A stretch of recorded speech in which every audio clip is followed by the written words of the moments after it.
this is The happening. following production was part of the Townsend Coleman We here, the Geeks voice of podcast. Michelangelo from the original Teenage Mutant Ninja Turtles. Tom Kane, this is the voice of Yoda on Star Wars. Hey yo, it's Wopat, and a big yeehaw to you all. I used to be Luke too. Hi, my name is Oli Shoshan. I play Jedi Master Shakti.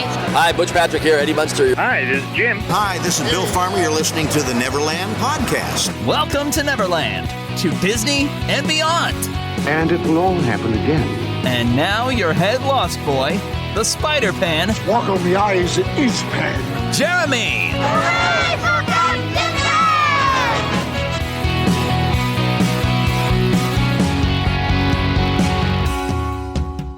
It's us! Let me get back to where you can see us again. I gotta stop sharing the screen. There! Now you should be able to see us again. Here we are. We are back. We're doing a video. Okay, so this is going to seem live because this will go up live and it'll be premiering on YouTube. And if you're just hearing the audio version of the show, then you can just get the audio and then enjoy it. But we're going to do our year in review. Wait. Aren't we live right now? Not quite. Well, you and I are alive, but I'm recording this and I'll put it up on YouTube and have it do an instant premiere. And so however long we go, I'll just make it to where it's going to run up until midnight my time. I figured it's easier. That way I can make sure I get the audio off of this so we can share it for all our audio people as well. I'm just saving time. I figured, I was thinking about just going completely live, but it's like, well, I haven't had time to really promote anything, and if I put it on early. But anyways. I'm alive. We're alive. Yes, we got through the year. We have survived 2020, which my point is not the worst year in human history. And there's been some problems with this year, truly. We'll say that, but we got through it, and I want to be able to focus on everything that went right with the year, because a lot went right compared to what went wrong. Well, I do have to say, I did have a bit of a struggle this year, though. So did I. I watched Xanadu. Hey, yeah, I know it's not a great movie, but the music is fantastic. I'm alive. Yeah, I'm alive. ELO, baby. Yes. One of my favorites from classic rock. I love playing their music because I'm back on the job. That's been my fun year I was full-time at the radio station. And then in March, I was sent to work from home and then furloughed.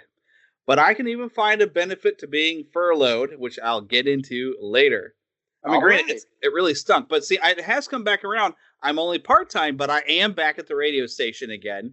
So I've come full circle, mostly. I'm still having to fill in the rest of my hours of the day to make sure I'm making money. So, but at least I feel like I've made progress. I'm good working it back around because this year's been rough on everybody. A lot of us lost our jobs, including me. But there's a lot of things, if we really think about it, we can't really expect 2021 to start out that much better because we still have this pandemic thing going on. And, there's stuff is still happening. It didn't stop just because the year change is over. So as much as everybody's like, kick this year out the door right in the pants, doesn't mean it's going to be better. Unless you have the right mindset. True. Now, I am trying to get my year started off on a great right foot. There you go. I guess we can talk about that later. Okay, we'll do that later. Because we got some things to anticipate for the next year. Exactly. I kept saying, I've said in previous videos and the stuff that I'm going to get to on the podcast, we have to talk about the Disney Investors Day and all the fun stuff. But we're going to save that for all the things to talk about that's coming up in this coming year. That woohoo! A lot of cool stuff is happening. There's also one other good thing that came out of 2020. Both of us have a nice beard. Yes, my winter beard is in. I will keep it until it gets hot again. And I've got it nice and furry just right in time for, we had an ice storm that hit. Ooh. Well, the fun thing is, all right, so here in Gladstone where I live, it was pretty bad. But as I drive up north, I work 45 minutes north, and there it is a winter wonderland of ice. I mean, it was just a freezing rain after the sleet, and so all the trees have that nice ice covering, and the grass is all covered in ice. So it's really kind of beautiful to look at. It's just not fun to drive on. But I remember those days. Yeah, you grew up in Utah, right? Idaho. Okay. Yes. Yep. Well, sometimes spent in Utah too, but yeah. Sometimes in Utah. And here in Arizona, I love the winters. No ice, no snow. I can walk around in shorts. Is this when you're going to have your sandstorms, though? That happens in the middle of summer. Middle of summer. Okay. Yep. So, do you have anything to look forward to in winter other than being able to say, we're not cold at all? That's the whole reason to look forward to winter. I'm wearing shorts. Neener. Time to put those Facebook memes up about, watching all the snow from Arizona. Yeah. Well, at least it's, not dry here, I guess. There you go. See, so, and you've got this color called green out there. Yeah, it's an amazing thing. I remember when you came in for the convention, you were like, I love how green everything is, all these trees and everything. It's like, yeah, see? Although it's pretty neat. I've been to the other side of the Rocky Mountains, and it's pretty cool when you get over to that side, and everything's kind of, it's just different. Because everybody's lawn is rocks. Well, down here, definitely. So it is pretty cool. It's a whole different thing, and you can make it beautiful. Yep. You make it work. But this, before we get into everything positive, we do want to get into, not everything was perfect this year. We, of course, did lose a lot of our celebrity friends. Well, we call them friends. We felt like we knew them. But one, though, that has not passed away, thank goodness. Tom Kane. Yeah, thank goodness. We just heard this week, and I noticed because I follow him on social media because he's local to me. And I've gotten to meet him at conventions here locally and talk to him a few times. In fact, let me switch over. I should have dug this up. But you've heard it on the show before, but we'd have a sounder, where Tom Kane, this is the voice of Yoda on Star Wars. I do a terrible job out of it. But we do have, some audio from him that I recorded with him. But he apparently, the reason why he hasn't been on social media in a very long time, and I was starting to wonder, it's like, how come I never see him anymore? He had a stroke. I believe they said it was the right side of his face. Mainly, I'd have to look it up, but he had a stroke, and I guess he's doing better than he was, but there's a chance that he might not be able to do voice work anymore. It's a possibility, but you know what? He can heal up from this. He can come back from it. People come back from strokes. I figure, if Jim Ross can come back from his stroke and he's still announcing for wrestling events, even though he can't move half of his face, he can speak clearly. So, Tom Kane, we got the best wishes and prayers coming for you, that you're going to be able to be speaking, you're going to be back, because, that's almost like losing our modern-day Ted Knight. Right. And for anyone who doesn't think of Ted Knight, let's just give him the sample would be, Meanwhile, at the Hall of Justice. Yeah. Ted Knight was just this great voice, and really, Tom Kane, he's just that level. He's done the Academy Awards, many tiers. I even hear him doing stuff on, if anyone listens to the soundtrack show with David Collins, he does some of the announcing on that as well. Tom Kane's been everywhere. So I hope he's going to come back. Yes. Or of course, yes, everybody at least is going to be able to see it on the video because they're seeing your screen, not me. There we go. There we go. But we do have a long list, and I hadn't realized how long of a list this was until I started compiling it, of all the people that passed away. This is not every single celebrity. There was a lot more on the list, but I went with the ones that I knew who they were. I knew something about. So let's just go get through this, because the most recent one was Dawn Wells, yes. Mary Ann from Gilligan's Island, which I know that was Philip's favorite. Now, I had a hard time picking a favorite because Mary Ann was the one you would want to take home because she was the nice, good girl. But I've always got a thing for redheads. So I do like the ginger as well. So I was stuck in the middle. I couldn't pick. How about you? Oh, definitely. Definitely Dawn Wells. Mary Ann, yeah. Yeah. I married a brunette, so, I do love your redheads, but I do like the brunettes too. Plus, I think, Dawn Wells, didn't she have blue eyes? And blue eyes with dark hair is just gorgeous. Mm-hmm. So, oh yeah. And she can make a coconut 3,000 different ways. There you go. And of course, if Casey Jones always said Professor and Mary Ann all the way. Although Donatello says Gilligan was her main man. And I can't remember which insult came with each quote, but yeah. Something like elf lips or something. I don't know. Yeah. Oh, man. Anyways, some of you got that. I hope you did. Anyway, so the next on the list is Jeremy Bulloch. The original Boba Fett. Yes. Although you didn't actually hear his voice in there, but... Well, but you do get to see him. You did? You get to see him. As one of the Imperial officers. Oh, yeah, that's right. I don't know if I've ever spotted him. I need to look for him. Yeah. yeah. He's there. One of those other guys that are always masked that you finally like, hey, look, we can pop you up somewhere else and no one will ever know. Oh, yeah. So like getting to see Warwick Davis in episode 1 where he got to be there and have his face showing. As Weasel, yeah. We're like, yay, it's you. So after that, I have to mention this up because Philip and I found out about his death while we were actually recording, but Kobe Bryant. Mm-hmm. I'm not a big basketball guy, but I mean, you knew his name. That's like knowing who LeBron James and Michael Jordan and Larry Bird is, really. So we knew who he was. Chadwick Boseman. Now this was a big one.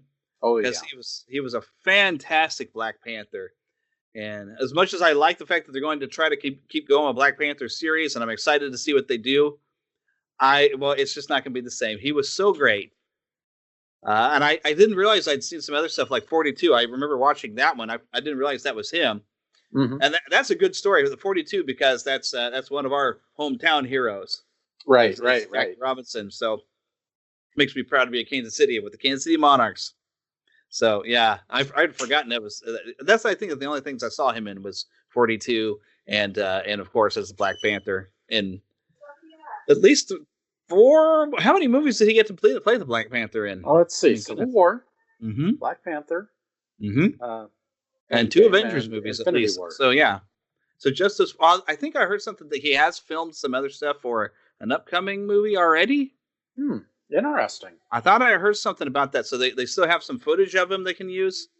So I hope that's true. But I do recall hearing something about that. Like he's supposed to be, I want to say the next Thor movie he's supposed to pop up.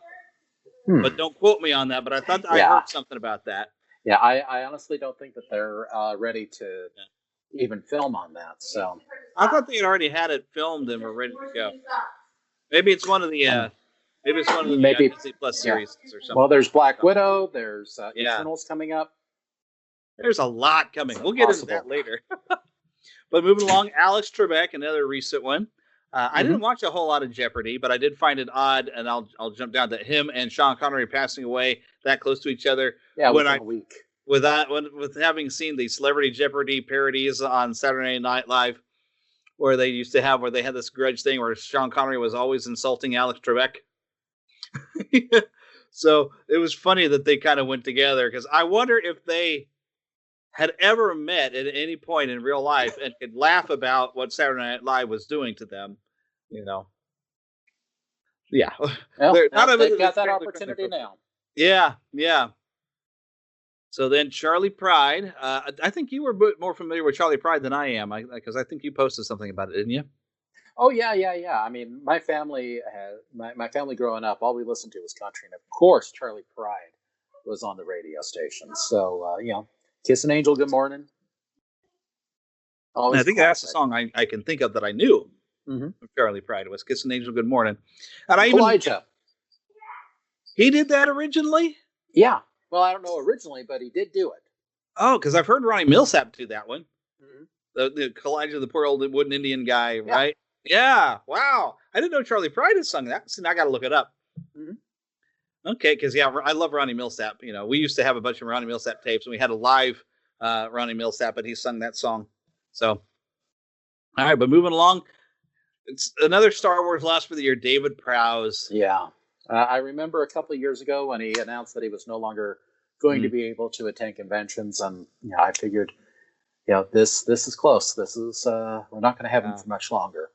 Yeah, and not just for being Darth Vader, but he was well known for playing like this safety superhero on British television, teaching like crosswalk safety and stuff. So right. So he was larger than life, and I love that some photos that I've seen of him. You'd see him standing around with his hands kind of on his belt, just like you'd see Darth Vader standing around, and like, oh, that's so awesome. So that's just as big as when we lost Peter Mayhew. I guess a couple years ago, yeah. Because Peter Mayhew, just the way he carried himself was so much Chewbacca. So we've already mentioned Sean Connery. Yep. Yeah. So next, Eddie Van Halen. This was big on all of us people that are around our age because okay, I don't know who you would say is better between Eddie Van Halen or Jimi Hendrix, but come on. Oh yeah. I think Eddie Van Halen is the one who really taught us how to hammer down on those tiny strings. You know. Oh, come on, Van Halen is the soundtrack of the '80s. Yes, it totally is. No matter who the singer is, you know, because exactly. You know, when people try to say, "Oh, well, there's a difference between Van Halen and Van Hagar," I like both. I have enjoyed music from both of them. David Lee Roth was, of course, his own thing, and then Sammy Hagar was almost like an entirely different band, and I enjoyed both bands. Right? Yeah. Probably because you had Eddie Van Halen. Even when they stuck him on a keyboard for Jump, you know, he still rocked the keyboard. You know. Oh yeah, yeah. So he'll be missed. And then, speaking of keyboard, Little Richard, I'd forgotten he passed away this year. Good golly, Miss Molly. Good golly. Oh, my goodness. I mean, he had so many great hits back in the day, and he was just such a personality. And anytime you'd see him on TV and everything, he was always just an exciting person. And I don't think Chadwick Boseman popped up in this one, but there is an actor who did play. There's a Little Richard, I think it was made for TV movie I did see once. And that actor who played Little Richard went on and he did a lot of other stuff, and now I can't think of who he was. Almost makes me wonder if Chadwick Boseman didn't pop up somewhere in that movie. He popped up everywhere. It's possible, I guess. Yeah. You know? Let's see. Then Regis Philbin. I'd forgot about him passing away this year. When I was young, I used to watch him and Kathy Lee before it became, now it's Kelly Ripa and the American Idol dude. Yep, right out of my head. The American Idol dude. That's the guy. He's Kelly Ripa now. But Regis was also a staple at all of the Walt Disney World parades that they would televise. Yes. I mean, he was the epitome host. Is that the word I'm looking for? Consummate, I think, host. There you go. And now, like, kind of Tom Bergeron is now, he is like the ultimate host for doing anything for a Disney television show between Dancing with the Stars. Although he left AFV because he was getting too busy. And now I love we have Alfonso Ribeiro on AFV. I love him to death. I mean, it's just great. So, but Tom Bergeron is just like a perfect host for stuff. And he's like the new Regis Philbin. Right, right. The next on the list, Grant Imahara. Yes, from Mythbusters. Mythbusters. And Lucasfilm. Yes, he did a lot of work with Lucasfilm, but I also want to bring up, there's a fan-made series, Star Trek Continues, and he played Sydow. Right, yes. Which I haven't watched all of those, but they're so good. They're like watching the old show brought back. And it's fun to see Grant Imahara in there as Sulu. And then this, we'll take personally, Wilford Brimley. Yes. Because, you know, I can relate being diabetic. Me and my diabetes. And I took what he said because he was always doing the Quaker oats. I do eat oatmeal for breakfast because it is actually really good to keep my blood sugar under control. So, well, as long as you don't turn into a thing. Or a cocoon. Okay. Sure. I didn't think I ever saw the thing, but I did see Cocoon. There you go. There you go. Well, you know, the next person on our list here is Kelly Preston. Oh. Definitely a Disney connection there. Sky High with Kurt Russell. Yep. Yep. I don't know if she did anything else with Disney that I can think of, though. Nothing's coming to the top of my head, but she was married to John Travolta. Yep. Right? Yep. And he's certainly done a few things for Disney as well. Yeah. Bolt. Yep. Yeah, Bolt. Yes. So, and that's what poor John Travolta just had a rough few years because he just lost his son a couple of years ago, and then now his wife passed away. So it was nice seeing him this year in that Christmas commercial where he's playing Santa with Samuel L. Jackson. Have you seen that? I missed that one. Oh, it's so great. To look for it. It's almost like a Pulp Fiction reunion, and especially because Samuel L. Jackson's telling him about his, asking what's in his wallet, as usual. But when he tells Santa, John Travolta Santa, of this wonderful thing you can get on his credit card, he asks Santa if he can get off the naughty list. And John Travolta Santa says, "Have you gotten off the naughty words?" It was a great commercial. You might be able to find it on YouTube if you didn't get to see it. It was usually on during football games is when I'd see it. It was a fun commercial. But moving on, Jerry Stiller, father of Ben Stiller. I think most people are going to know him from Seinfeld. Mm-hmm. But I remember seeing him in a lot of different movies. And he did a lot of work with his son as well. Yes, he did. He was a very funny guy. Even his wife was funny. I can't think of his wife's name. She was on a lot of television shows as well. Yeah. Which she's still living, I believe. Yeah, I believe she is. Yeah. She still lives. And she did a lot of, 80s television, 90s television. You'd see them pop up. Movies. They were just, funny old people, Yeah, yeah. And he really was. And then the next, Ian Holm. Oh, yeah, Bilbo. Bilbo Baggins himself. The original Bilbo before they passed it on to, I forgot the guy's name who did the Hobbit movies. Oh, and now I play Martin Freeman. Martin Freeman. But the first time I actually remember seeing Ian Holm and knowing who he was in The Fifth Element. Mm-hmm. I didn't know that was who he was in The Fifth Element, but I saw it first. And it wasn't until later I was like, oh, the guy in The Fifth Element. And then he also is in, I don't think it's Jesus of Nazareth, but he's in one of the old television biblical epics. I think it is Jesus of Nazareth. Could be. You can see him. I can't remember who he plays. He's somewhere in King Herod's court, I think. I can picture where I remember seeing him, but I can't think of who he was supposed to be. But yeah, Ian Holm actually did a lot of stuff. Oh, yeah. I think he even did some voices somewhere, I think. He might have done some work for Disney. I should have looked that up before we started, huh? That's what I get for not paying attention. Oh, another person who did an awful lot of work was Max von Sydow. Yes.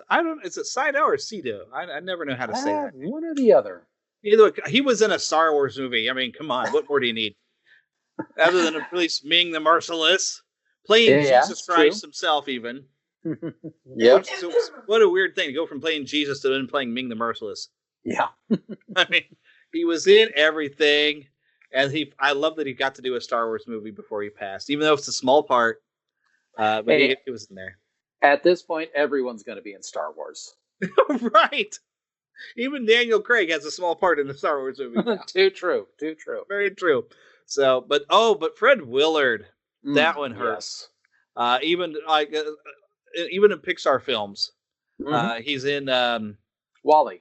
WALL-E. I think he did it. Didn't he? Did he do 2 Pixars? Nothing's coming to mind for another film. Because I thought he voiced another character somewhere. I should have looked that up too. But Fred Willard, I mean, he was everywhere. Even in Chuck. He's in some episodes of Chuck. He was Captain Awesome's father, I believe. He was just so funny, and he just had this quality of friendliness and geniality. If he ever played a villain, I would never be able to watch it. It wouldn't make sense to me. But one thing he lacked, did he ever own a chicken restaurant? I don't know. Well, you know who did. Who did? Kenny Rogers. With Kenny Rogers Roasters. Really? Yes. I didn't know that. Oh, my goodness. But Kenny Rogers, we lost him this year, too. We did. And we had, when I was a kid, an 8-track tape of Kenny Rogers. Ask your parents, kids, what an 8-track is. Maybe even ask your grandparents. I'll do you one better. We had a collection of LPs. There you go. This lady, and I can't think any other words because I don't remember them. But then, of course, everybody knows The Gambler. Oh, yes. And Islands in the Stream with Dolly Parton. I mean, come on. Kenny Rogers. Well, yeah. Well, and I always go back to Ruby. But, in fact, one of my favorite Kenny Rogers performances is him not performing Ruby. He's with Lionel Richie, who is the one performing Ruby. Wow. Which he has an interesting take on it. I'll bet. I'll have to listen to that one. Something else to look up later. But before we skip too many people down here, we had, and I guess it's Neil Peart. I've heard some people want to say Neil Peart, but I think it's Neil Peart, drummer for Rush. That was a big deal, boy. And he passed away. A lot of music fans just melted. Oh yeah, to have him, and maybe somewhere he and Eddie Van Halen are putting a band together. There you go. There you go. Because I didn't really think he was one of the greatest drummers of all time, but a lot of people say he was, so I believe him. Because Rush music, I was never really a big fan of Rush, but it is. You've heard the songs everywhere, especially. Oh yeah. I work in a classic rock station. Yeah. And I mean, it did have Rush had a definite style about them. So they did. Well, then moving from there, Rocky Johnson. Yes. Which most people probably know him as the father of Dwayne "The Rock" Johnson. But he was a wrestler back in the 80s. He was there when Hulk Hogan first won the WWF championship.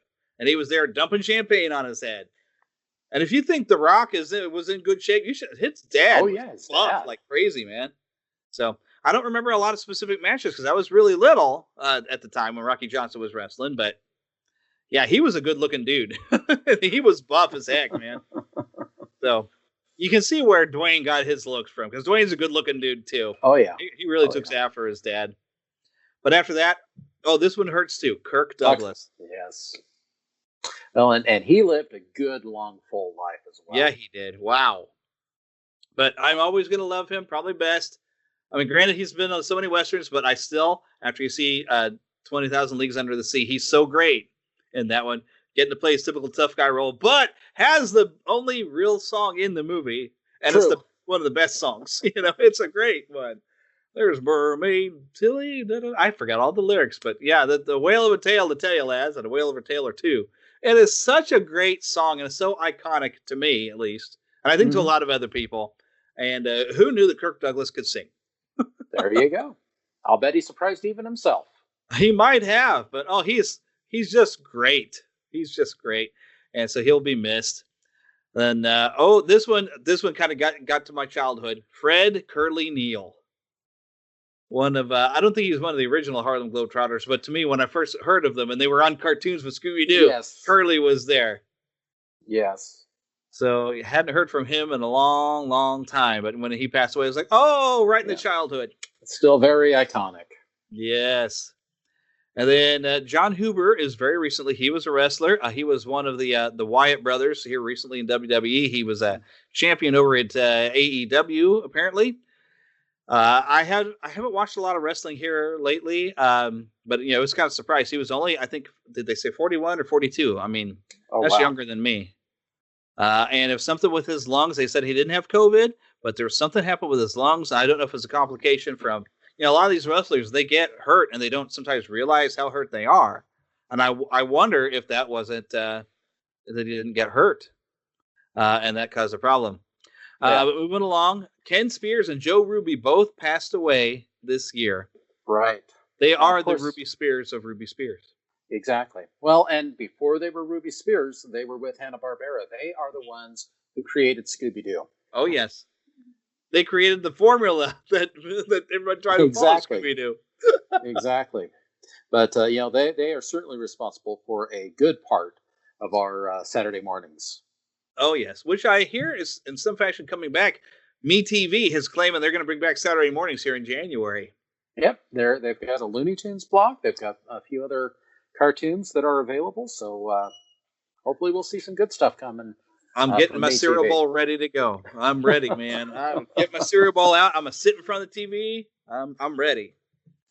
So this is exciting. But of course, that stuff coming up. We've got a lot of things that I've made a list of a few things that, because 2020, despite all the people who just passed away that we just talked about, 2020 had a lot of awesome things that happened. Right. And of course, I got to go with the first thing that happened. Patrick Mahomes winning the Super Bowl with the Chiefs. There first you go. Super Bowl ring. I mean, they haven't won the Super Bowl since Super Bowl II. So getting there was exciting. And then it was a neck and neck battle. And even they pulled this little trick college play where they did a turnaround, which they tried to do last Sunday and it didn't work. But it worked at the Super Bowl. But it was a neck and neck game. And the Chiefs finally come up with a Super Bowl victory. And this season is almost done, and maybe they're headed for it again. I mean, we still got a great offense around here, but what was great is Patrick Mahomes got to say the iconic line, "We've just won the Super Bowl number whatever it is. What are you doing next?" And of course, he got to say he went to New Jersey. Yeah, he went to Walt Disney World and got to be on the float, and that was great. That was a great thing this year. Now, some of you people don't care, and I bet we hear the Chiefs are probably as annoying as the Patriots and a lot of these other teams. Everybody always hears about the quarterback constantly to where you're sick and tired of us. Like, that's all right. Be sick and tired of us. I'm enjoying it because we never have gotten this type of thing. Not since we had Joe Montana, but we got Joe Montana after he'd already had his Super Bowl victory in San Francisco. We finally got Joe Montana here, I was just going to say, be glad it wasn't Joe Montana. He might be good. You never know. He might be good. But it seemed like we always got players after they had already had their great time at another team. They're like, I got a few more years left in my career. Let's come to Kansas City. So, but everything just finally came together here, and we're enjoying it. And we don't care if you're annoyed by us. We're playing. We're having a good time in Kansas City. Join in the train. Have some fun with us. Oh, good. Another thing that happened in February, Sonic the Hedgehog movie. Yes, which was surprisingly pretty good. Yes, I loved it. And also, I was just going to say, it is a very good example of how the fans speaking up can affect some change. Yes. As you might remember, the original design for Sonic didn't look very good. It was a little creepy. They gave him human eyes. Yeah. And within a week of that first trailer being released, the director came out and said, you know what, you're right. This doesn't look right. We're going to go ahead. We're going to make some changes. We're going to take it back, and we'll see what we can do. And they brought back a Sonic that's much more faithful, look-wise to the games. Oh, yeah. They even went with like kind of the big cartoony eyes, and they made it work. And I like that. They had, for something like Sonic, I think they've proved that, if you just go for it and present it the way it should be, the way people know it from the games, it'll work. Mm-hmm. And so hopefully because they were talking about trying to do the Super Mario Brothers again, if they just go for it and make what people expect, it'll work. Not like what they did in the 90s, where they did, what in the world is this, Yeah, we won't talk about it too much. It is still kind of fun. I still kind of like to watch it. I haven't watched it in like 30 years, but I guess it's been less than 30 years because that was, less than 30. It's been at least 20. It was like 90, 91, 92. Yeah, I remember seeing it in the theaters because I was super excited for it, and I remember like, well, what is this? But it's kind of stupid fun, so I still kind of enjoyed it. But a little heavy on the stupid rather than stupid. A little heavy on the stupid, but But hey, Hoskins was in it, and it's got a great Dennis Hopper performance. Yeah, well, of course, because it's Dennis Hopper. Exactly. So I still enjoyed it. Another thing I have in February, Battlefront 2 had a big update. Now, I haven't gone after this because I guess it's also you have to pay for an expansion, and I haven't done it. Have you? I haven't. To be honest, all of my Star Wars gaming this year has focused around the game from last year, Jedi Fallen Order. And February is when I got it. Yeah, I got it for Christmas and got stuck pretty quick. I was playing it kind of constant, and then I got stuck for a while. And then okay, I'm going to do something else. I'll come back to it. And I came back to it, got past where I got stuck, and then got stuck somewhere else. I'm like, okay. And I have come back to it, and I'm still stuck. So Battlefront 2, I guess, had a big update. And all I know is they brought in some Ewoks, and I think you could play as an Ewok, I thought. Oh, wow. So, but yeah, you can fight the Battle of Endor. They added a lot more battles for it, but Battlefront 2 is meant to be played online, and I don't do a lot of online play. So. Yeah, and that's the thing. I don't do much online play either. I prefer a campaign or a story where you can go through it. But apparently it was really awesome because everybody's telling me, oh, you got to get the update. And I'm like, well, I will. But then I saw it wasn't a free update. I was like, no, that's more downloadable content. So I'll get it probably eventually just to play with it because it's Star Wars. So I'm going to be here. I'm just going to pop off the screen for a second. Okay. Well, while he does that, on the 21st was the release of the final season of Clone Wars. Yes. We got introduced to the Bad Batch, which are getting their own series, but that's coming up for the next year. Right. I love the Bad Batch. They were like the A-team. They were so cool. And it's going to be interesting to see what happens going forward with them. But they were not the only thing we got this season. We got the Siege of Mandalore. Yes. Finally got to see that, and Darth Maul on Mandalore taking control, and Ahsoka getting to fight with Maul. Oh my goodness! Oh yeah. I hope I didn't just spoil that for anybody. Well, but that ending though. That was hot. That was good stuff. I may need to go watch it again.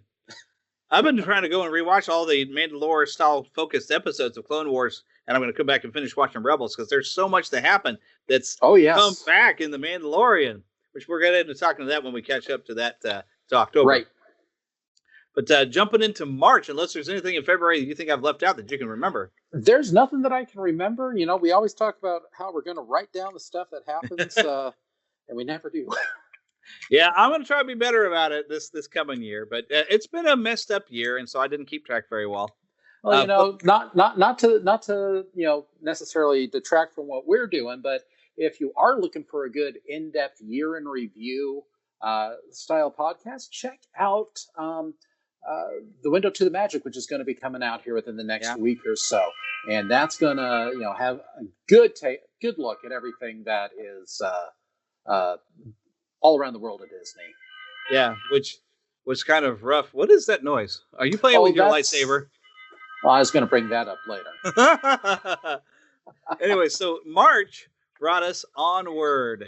Yes. Which I've only watched once. I own a copy of it, and my wife still hasn't seen it, but I loved Onward. It was nice. I really liked it. I'm the oldest of three brothers, and while we haven't lost our parents, the storyline was still something that I could really relate to. Especially going out, hanging with your brother, going out on an adventure of some kind, trying to figure out what you're doing in this rundown van. I was fortunate enough to see it in the theaters just before the world turned upside down. But Onward? Yeah, Onward. Onward. Yeah, my wife's in the room with us. And then, only to find out a week later it was going to be available for digital download. So we went ahead and bought it as well at that time. Yeah. So I went ahead. I waited for the Blu-ray. I think I ordered it through Disney Movie Club even, just because because they released it early. I'm like, I want it. Yep, and I even have. I should have brought them up here with me, but I have some of the McDonald's toys. I didn't collect all of them, but I got some of them because I collect McDonald's toys sometimes when they're Disney. So that's actually all I have for March, because March is also the month that I got not furloughed, but I got sent to work from home. Which began where I had a lot more time to sit and play some games, which leads me into April. Well, before we get to April, though, I did have a wonderful experience in March when I got to ride Rise of the Resistance. Nice. Yeah, that's something I didn't get in. I didn't get a lot of park stuff in here. Rise of the Resistance just opened this year, didn't it? Yeah, well, yes, back in January. It opened up in December in Disney World, but in January in Disneyland. And of course, with the parks being closed, it's made it a little bit more, difficult to see and participate. But March also saw the opening of Mickey and Minnie's Runaway Railway, which we can discuss when we get to October. Yes, don't let me forget we got to bring that up. Yes. But so I'm going to start something up here to play, and so I'll start sharing screen here in a little bit. So do I need to get some mana? Yeah, get some mana, because kind of a big thing here. Let me pull up the shared screen here. Share screen. I don't want to share the sound. Let's share the Windows Media Player. Here we go. And I had, ever since I heard of it, I had been looking forward to this. I can't find the right button. Here we go. There you go. So I'm going to mute the sound so I'm not hearing it either. But the Final Fantasy VII Remake came out, and I had it reserved. I went ahead and I bought the full tilt copy, man. I got the big case with even the metal case that has Sephiroth in flames on the front. So it came a miniature version of the soundtrack. It came with a book of artwork. And then the nice thing is in April, I was furloughed, so I had nothing to do but sit at home. And thank God for this first stimulus package, because that was how we were able to stay afloat. I was able to collect unemployment, and I was still looking for some sort of work. But it gave me time to sit at home, and I played the dickens out of this game. I went through it. I did it on normal, and then I did it on easy just to build levels up so I could come back and do it on hard. I've nearly platinumed that game, and I'm actually, when I was making a video to recommend it as a Christmas sale, I started playing it again, and I've actually picked up a couple more achievements that I hadn't done, so I've got a couple more trophies. Well, good. So I might try to platinum the thing, although I missed one of them. There's like this motorcycle section that you have to get appraised for your driving, and I didn't succeed at that. So I can come back and try that again. But if I manage to get there's like only one, I got to get Cloud's third dress, and I'll get another trophy for that. And then I got to get through a little mini game with Tifa that was a real pain in the neck. But if I can get those, I can actually get the platinum on that thing. So this, it was such a godsend for me, because it took my mind off of my troubles and gave me something to obsess over. I even ended up, when they released a full soundtrack of the game, I could have bought it directly from Square Enix and got like hundreds of dollars for this set, but I just bought it off of Apple iTunes. I think for like $20 I could get a completed soundtrack. So I've got it digitally instead of getting hardcovers. And they had a really nice set you could get from Enix, but I didn't have that kind of money. So I was like, you know what? I want the music, because the music is fantastic. I got to say, the composer of these games, he is like the Japanese video game version of John Williams. I mean, the music is just so iconic in the Final Fantasy series, and to hear it fully orchestrated, it's fantastic. Quite the thing, yeah. It's just wonderful, a fantastic game, and that made my year. I cannot recommend this game enough, and I have heard that I think somewhere around January, the exclusive license Square Enix had with Sony will come to an end, and so they will be able to release it on other systems or on PC. So everybody else, if you didn't have it on PS4, now is going to be your chance very, very soon. Oh, I didn't mean to completely close that window. I'll stop sharing screens. That's okay, but I was done. I was moving on to the next thing. But that was definitely made my April. I mean, I spent months just playing that. If you go to our YouTube channel, Neverland, Disney and Beyond, you can find a lot of footage of my playthroughs. It was so fantastic. Wonderful, and I think I even mentioned on Facebook, like Aerith was always kind of my favorite character out of the original, and I didn't finish the original because I found out what was going to happen to her. Plus, I don't like turn-based combat so much. Mm-hmm. And after I found that out, because spoilers in magazines, I was like, oh, I really liked her. To have her fully voiced and having a lot more to do, she's still my absolute favorite character in the games. And you start to see that she's very central to the entire story of Final Fantasy VII. And they left it I don't want to spoil anything, but they left it very open that maybe things could go differently this time. Because one of the biggest things with the original game, and I did take the time, I found the original game available for like $5 on PS4, with even some things where I could make the combat go faster because I could automatically get my limit breaks. And so I could get through the combat pretty fast so I could just go through the story. Right. So, but I forgot where my train of thought was before I went to there. But they did leave it open to where things could go different. Oh, yes, with the original game, after a certain thing happens, which I guess I already mentioned, people were looking everywhere. Is there a way to save Aerith? How can I have saved Aerith? Is there something I could have done differently? People were all over the place. So I know I wasn't alone thinking that she was a fantastic character. Well, and it didn't help that they had a weapon that was exclusive to Aerith that was only available after that part of the game. So yeah, it was very weird. Yeah. But apparently they had a plan. Originally it was going to be somebody else that died, but then they thought it would be more of an impact if Aerith was the one. They knew they wanted somebody, but then they chose Aerith and just broke us. Yes. They did it on purpose. Well, I have to say I had a much more pleasant gaming experience myself in April. They weren't brand new games, but I certainly was able to... I delved into Lego Marvel Avengers. Nice. Is based around the first several Avengers movies. But I also got back into Legend of Zelda Breath of the Wild. Ooh, yes. And you finished it now. Everything. I finished it. Well, I've got 2 side quests left. No, 1. No, 2. One is getting all of the Korok seeds. And you're going to try to get all of them? I don't know. But the other rewarded with a golden poop. Yes. But the other is the Master Sword Trials, which I've gotten through the first set, but there are 2 more, and I've been able to survive only the first level of that second set. So it's a challenge. Yeah, it's a challenge. I have a hard time staying focused on it because there's not enough story to keep me motivated. It's a neat style of game, but for a Legend of Zelda game, I have, I guess, different things I liked about Legend of Zelda games that I haven't been able to keep focus on it. Plus, I can't play with my Switch because my wife is constantly playing Stardew Valley, so I never get to play with my Switch anymore anyway. You know what? That's another thing. We discovered Animal Crossing this year. That's something I forgot on the list. Animal Crossing came out about the same time as Final Fantasy VII. I want that one. Yep, we have that. I let's just say there's a lot of minutes and hours that have been invested in that game too. But for my sake, that's one that I've shared with my kids as well, and that they have picked up and run away with. So it's been a good one. Yeah, it's been very enjoyable. I will get into that one eventually, but what I would like to do is have a second Switch and then have 2 copies of the game. That way we can each have our own island and we can still interact. Mm-hmm. Because I hear you had to share your resources with your kids. Exactly. See, that would be rough because I'd want to do my island my own way. And if I have to share that same island with everybody in the household, I'd be like, oh, but come on, what'd you do to my tree? Yeah. Hey, but there's a good way to sell more Switches. There you go.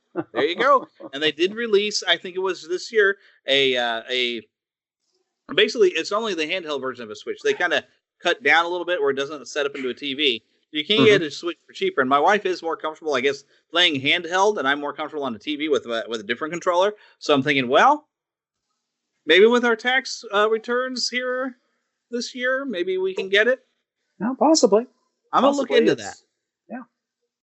Yes, I'm sure that will just eat up all my time, my free time, probably going to Animal Crossing, because I've watched so much video on it, and it just looks just delightful and just nice. It is. It's a nice game. You get an opportunity to, create and, set your island up just the way that you want to. And, it's a good, relaxing thing.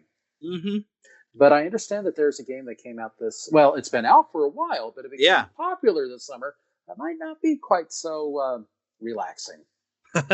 Oh, it can be if you're as evil and devious as I can be. I've got an acting background, so when given the opportunity to lie, I can be good at it. Among Us, which has been out for like 2 years, and I was pretty sure it was around in May that I first saw some stuff about it, and then found out on Steam you could get it for $5. Now you can play it for free on your phone, but I don't think I could type as quickly on my phone when having conversations to try to figure out who is the imposter. And if you have not seen anything or know anything about this is basically, imagine you're on a spaceship and everybody's got jobs to do on a spaceship, but one of you on the ship, at least one, if not 2 or 3, is an imposter who can murder you, sabotage, and just wreck your whole day. But you get to come together and try to figure out who that imposter is and eject them off the ship. It's like a digital version of the game, the party game Mafia. Mafia or Werewolf, plays the same thing, different names. Which there are actually now video games that are kind of that. There's like a village one where everybody who plays has a different role in the village, but somebody is a werewolf and stuff like that. So yeah, it's kind of like that. But where my deviousness comes out is the last time I was playing, we had voice chat on with some people, and I have video of this on the Neverland page, on our YouTube page. My acting was able to come out, and I twice got a guy ejected. One time, I thought he maybe was the imposter, and I was just wrong. The second time, I was the imposter. He had me dead to rights, and I convinced everybody to eject him. And I kept going, and I won as the imposter. I am evil on that game. But mainly if you get to hear me talk, because typing I'm not as convincing, but I can act. And I'll turn it right on, and you'll never know. But I've had some people have been so devious on that. I had one person that I trusted this person. They said, all right, can somebody watch my back when I go and do this task? And I'm like, I'll do it. We go into the room to do this task. He turned around and killed me. I was like, no. So I've also seen some people cheat. I was live streaming one time on our Neverland channel, and somebody who was watching me play live got into the game with me because they could code their way in, because it gives you a code of where everybody's game is. So he got in to play with me, but he saw that I was the imposter, and without giving any reason, just told everybody, trust me, we need to eject him. And we ended up kicking the person because we're like, well, you have nothing to go on, and you're really being weird.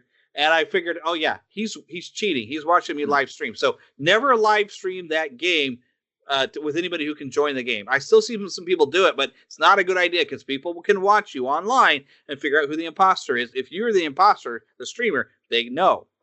So people started cheating all over the place on that. Which, like another multiplayer game at the Fall Guys. I never played this one. Yeah. But I heard people found ways to be annoying and cheat on that, and so now it's driving some people nuts so they don't play that anymore. But I never did get around to that one. I don't know if that costs money or not. Yeah, I think if I can play it on Steam. Yeah, I think you have to pay up front for it. I don't believe it's a free-to-play game. Yeah, I might look into it one time and play it on Steam, but I'd rather have a controller. Well, I can play it with a controller on Steam. So I think it's available on the PS4, but I don't play online on my PS4. Well, I would think that, playing a game like Among Us, it's all just keystrokes and whatnot. But, when you can really get in and punch someone, put a little bit of force, strike hard, strike fast, have no mercy. That's right. Because in June, Cobra Kai came to Netflix. Yes. and it suddenly got more popular than ever. I mean, I had my ways of watching it on the YouTube, but getting to sit on Netflix and sit there and watch it again, and all the people who finally got a chance to see it realize this is a great show. Yes. Although there's a few I would call a little bit past PG-13. A few moments in the first season that I don't think were necessary because I don't think it felt part of the spirit of the original movies. Yeah, I was sharing the series with my parents and forgot that those couple of moments popped up. Yeah, and it's like, oops, but other than that, it's a great show. Yeah. And one of the other things that happened this year, and too bad Philip couldn't join me today, but he picked up there is a Cobra Kai game that I forgot the name of the company. They made that. They also made a pretty cool G.I. Joe game, but they made a Cobra Kai game, and it's basically like a Streets of Rage style game, and it's pretty fun. We've played it. I think we were playing it one time as part of the podcast. Because we were reviewing it live. The company that made that one and G.I. Joe, they're very, very buggy. They kind of rush this stuff out, but they do go and they listen to figure out where the bugs are, and they go back and patch it and fix it pretty quick. So good. But it's pretty fun. I don't know what the current cost of it on the PlayStation is, but I think it's kind of worth it. It is kind of a fun game. But speaking of games that came for the PS4, and I think you can get it on a lot of other systems, but they re-released Star Wars Pod Racer. Did you get this? I'm able to access it through the PS Now application. Really? It's in there now? Yeah. Oh, I went and I paid money for it. Because I was like, really? Wow. So, yeah, it was only like $5 or something like that. And I remember playing it on the old Nintendo 64 back in the day. Did you ever play it with two controllers? I don't think I ever did, but I that's got to be similar to like the Pod Racer arcade game where you had like that could have been interesting. That'd have been tough though. But it was. the best thing about it is having the one time. Oh, these outlanders, they come to my store. They don't buy anything. What's wrong? Watto makes that game fun. Even though he says the same thing every time. I love it though. I got a little bit of footage on that, I think, on our YouTube. By the way, have you all subscribed to the YouTube channel? If you're watching this video, then you're on the YouTube. But if you're hearing the audio, did you know we're on YouTube? Because we got a lot of stuff there. Okay, well, let's jump to July. And all right, so the first thing, you know the name, now you own the watch. Hamilton finally came out to Disney Plus, so I finally got a chance to sit and watch it after hearing so much about it. And subtitles probably does help to kind of catch some of the lyrics at first. But once you kind of find your groove in watching it, that was very enjoyable. Oh yeah, I really liked it. Well, I've been listening to the Hamilton soundtrack for years now. In fact, my daughter was the one who got me interested in it, and just to finally see it in full living color, to watch the performances, to see how they actually tweaked it a little bit for a movie watching audience was really, really fantastic. And I was going to be traveling by car the following day for about 10 hours. So I stayed up right until the point where I could download it and have it. So I could have it to watch during that drive. Yeah. That was really, it was great to be able to finally see it because you'd hear so much about it. And, and a part of you is like, I'm tired of hearing about this. And you're prepared to just like, I'm going to buck the trend and I'm going to not like it. But then you watch it like, let me just take a look. And you're like, you get pulled in. I'm like, this is pretty grooving. I mean, by the time George Washington came out, that actor was great, which he's the guy who played Moana's dad, if I remember correctly. Well, he sang the role for Moana's father. And then, of course, the guy playing King George was hilarious. That at that point, I'm like, okay, I'm in this now. All right, I'm very entertained. So, yeah, keep going. Just make sure you're not in the splash zone. There's a splash zone? Well, King George, the actor got a little excessive with fluids from his mouth. Yeah. I forgot about that. Yeah, just a bit. Just slightly. Yeah, as Matt Morginski of the Super Tones used to say, I spit when I rap. Oh, yes. But the next thing in July, on July 10th, they re-released brand new versions of real Ghostbusters figures. And I should have brought it down. I've got an Egon still in package up on the my counter or my bookshelf. I should probably pick up some of the other ones. But there's some other figures that took my time. We'll get to that when we hit October. But it's just awesome how close they are to the original figures. Yeah, but the Origins ones are close, but the real Ghostbusters figures are the same figures. It is fantastic. They even come with a little ghost. I think there's a little difference on the packaging that they pointed out, where it doesn't have the phrase "We ain't afraid of no ghosts" because there turned out to be some copyright or something. They didn't quite get cleared. So the packaging's just a little different, but these real Ghostbusters, it is the same figures. They just remade them. That's not exactly Kenner, but Kenner was bought out by what, Mattel? Yeah. So I think Mattel has been big on. I mean, there's even new G.I. Joe figures that are remaking their old ones. But there's another set of figures we'll get to in October that are a little different from the original, but are fantastic. But then August, Bill and Ted finally faced the music. Finally. And I got to go out to a drive-in to watch this, and I hadn't been to the theater since Onward at this point, I guess. But yeah, because I don't think there was any movies after Onward that I got a chance to go out and see because the world went upside down. Did you get a chance to go out to a theater to see it, or did you watch it at home? Nope, we watched it at home, but I bought it through Apple, and wanted to make sure that I have that. I love the first two movies. They're just the right blend of the things I enjoy about the 80s and 90s, and I was really looking forward to what this new movie had in store. Yep. And it was just fun and nice. It was exactly nostalgia. Just it was a warm, fuzzy movie. Exactly. It wasn't as good as the original, but it was good. Right. Yes. You're never going to top the original. No, you can't capture that magic. Or that lightning in a bottle twice. But still, definitely enjoyable. Definitely a fun, hour and a half. It was totally excellent. Oh, totally.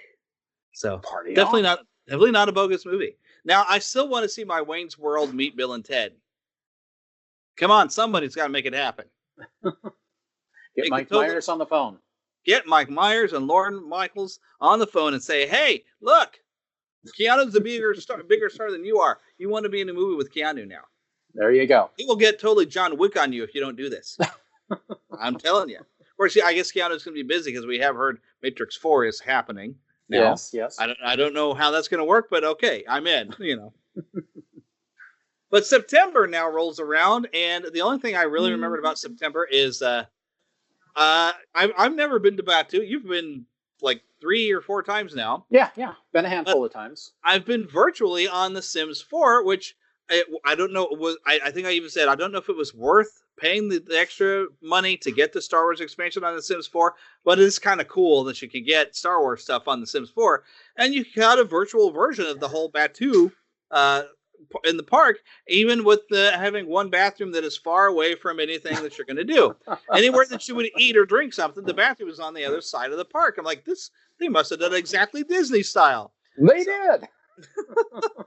So, but it's kind of cool that it came out, and it gave me something to do for a little while to fool around with. I haven't done everything in it because it's too much. You're still just playing The Sims. And I wanted to have more interaction. I wanted to fly the ships instead of just my sim kids to do it themselves. I wanted to do it. And I'm like, oh, this is disappointing. I'd have more fun if this was a Lego Star Wars game. Well, and there is a virtual reality game now that takes you to Batu. Really? Yeah. I can't remember the name of it. Oh, no. there is a virtual reality game headset and all of that where you can go and you can interact with the people, or not with the people, but with the citizens of Batu. Nice. You can actually go in and you can see Mubo. You can, converse with Balkondar. There's a bit more interactivity than what you're going to have with The Sims. Nice. And I did see, though, R2-D2 apparently is wandering around Batu now. That happened this year. I remember. I don't remember when that happened, but they have an R2-D2 that's supposed to be roaming around. I know they have one on display, but if I see them, I'll definitay get a pic. So I remember when I was going over our Facebook page. I remember that news story. I think that might have started in the fall, but they had an R2-D2 that would actually roam around the park. Now they probably have. I don't know if they have somebody being C-3PO or something with it, but they probably they're keeping an eye on it to make sure nobody does something exactly too much cause of trouble with it, because it probably works a lot similar to who's the talking trash can that used to be there? Push. I bet it works similar to Push, where somebody is somewhere, has a control and keeps an eye on it, make sure everything runs fine. But when I was looking back to research stuff, I remember seeing that. I was like, R2D2 is wandering around the parks now. How cool! Well, and it would fit right in because Rey and Chewbacca, as well as Kylo Ren and Stormtroopers, they are still out and about. You can still see them. You might not be able to get up close and personal to the face characters, but the Stormtroopers are definitely on the march. Yeah, and I wonder if that's why you have a hard time maybe finding R2D2, because I wonder if they've tried to tuck it away because they don't want too many people touching it. Because what if somebody passes something? They're probably, because how cool is it to can have a free roam at R2D2, but then suddenly like, maybe we don't want to have everybody touching it just in case. Quite possibly, just in case. So all right, let's get into October, and I'm gonna get up for a second. Okay. And you're going to entertain the people. All right. Well, October for me meant it was my opportunity to go back to Walt Disney World and to visit Batuu. And we did talk about this a couple months ago. But one of my favorite memories is getting a little something. Oh, yes. That happened in October, didn't it? Yes. Indeed. Speaking of and Batuu. Again, that, the entire lightsaber building process is still it's so incredible and indelible. How they go into it and tell you about the history. And again, it's something that like another event that came a little bit later this year. It's something that for me was very personal and did bring me very, very close to tears as this other event a little bit later this year. Yeah, and use gift cards. Collect gift cards. Yes. Because it works. You can use gift cards to get your lightsaber. And they'll accept them on Batuu. Yes. But one thing that by the time we were starting to get into the fall, I was starting to get stressed out because the unemployment benefits were run out. I had to make sure I was working. And I did start working in the fall, but I was working part-time, and it was kind of a stressful time. But now it said the Wave 1 is supposed to come out in October. I thought I started getting them a little sooner than that. But when I was a kid, I never had He-Man of the Master Universe Origin figures came out October 9th is when I was finding. I actually never had He-Man. I had a Skeletor, a Man-at-Arms, a Tila, and then later I did get an Orko. So this was special to me that they released these. And because Matty Collector had a habit, they kept releasing all these different Master Universe toy lines that were $50 figures. And they were super nice, but I wasn't going to spend $50. Especially when back in the 80s, $3. Yeah. $3. Now, I had to pay $15 for these. And those of you who are watching the video can see in my hand, I'm holding a He-Man out of package. I bought 2 He-Mans and 2 Skeletors because Wave 1 has been loaded with He-Mans and Skeletors. And I wanted some that I could have. Of course, I've had these sitting out on the table. I could pose them. But I kind of wanted to have them over here on my desk because I fiddle with things on my desk sometimes when I'm recording. But it was so cool I got it. Whoops, and Skeletor dropped his sword. Skeletor, I have a hard time keeping a hold of his stuff. When I have him pose over there, he's got his Havoc staff in one hand and a sword in the other. But I got a couple extra ones just so I could take a couple out of the package. And just holding them in my hands again brings back so much for me that this was a great stress relief and really helped me get through the fall as things have been. And I'm still in a very stressful time, considering I only work 3 hours of my regular job a day. So I'm not in the greatest of shape, but holding these in my hands again takes me back to being 7 years old and watching the Filmation series back in '82, and then getting some figures on my 7th birthday. Yeah, that's when I got those figures. But this has been super special. And I collected all of Wave 1, including the vehicle which comes with Prince Adam. I forgot what it's a Sky Sled. Yes. Prince Adam, and then Battle Cat in a large figure.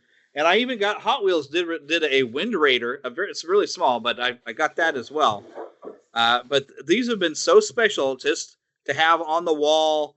And I've sat here at my desk when I'm waiting for video to compile or something like that. When I've been doing a lot of video filming and editing, some freelance work.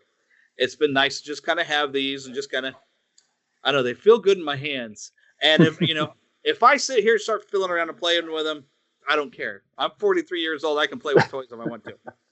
You know? My I know, and I need to get these figures. My very first Motu figure was Man-E-Faces. Oh, yes. I just thought he looked so awesome. Wave 2, I believe he's part of Wave 2, coming in January.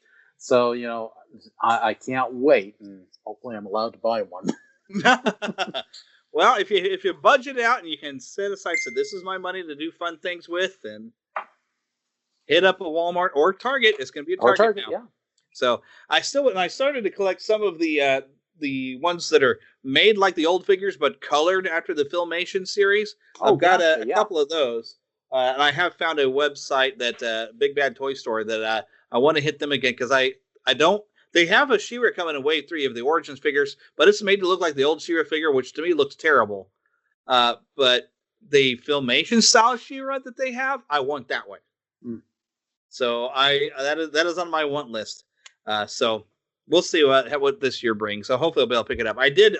Although this year they also brought out the WWE or Masters of the WWE, where they kind of put out some characters as if they were Master of the Universe characters.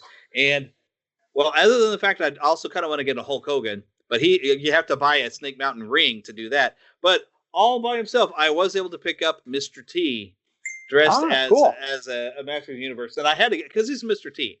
I had to get a Mr. T figure. So he's up on my wall as well. So these really helped get me through the last of the year. Not to mention, I had to have something to do waiting for October 30th when The Mandalorian Season 2 premiered. And not only did it premiere, not only did we get Din Djarin and, well, at the time, the child back, but we got an iconic suit. We got a crate dragon. Oh, we yes. got an incredible battle. And I want to be careful I don't spoil it, because I know my wife actually hasn't watched it yet, and my wife is actually downstairs right now with my sister-in-law watching season 1, because my sister-in-law doesn't have Disney Plus, so she's over there watching the first season. And I told my wife, you need to watch season 2 because I can't discuss this with you because I don't want to spoil it. So a lot of us probably watching this video or listening to this podcast have probably watched all of it, but I don't want to take the chances because holy cow, who'd have knew what was going to happen there at the end? Yeah. That was so great. And, fantastic surprises, all throughout the season with the characters that we are, some of them reintroduced to. The storyline, it seemed like it was, side quest after side quest after side quest, but they all built on one another. Yes. There were lessons and there were thematic things happening in each of those episodes, to make that ending all the more resonant and emotional. And even something from one of the video games that is now canon and has been brought into a television series. I got such a kick out of those things showing up. I won't say what they were, but I was like, oh, and they looked just like I remembered them from the old game. They were as terrible as to defeat as they were in the old game, because I remember having to fight them in the game that they appeared in. I was like, how do you kill these things? And when they showed up and poor Din is trying to fight them off, I was like, you're not going to win this fight. I should know. I fought them back in the 90s. Oh, having those things show up, and y'all probably know what I'm talking about by now. If you know what I know, I mean, having those show up, and I was like, and they're just as scary as I thought they would be.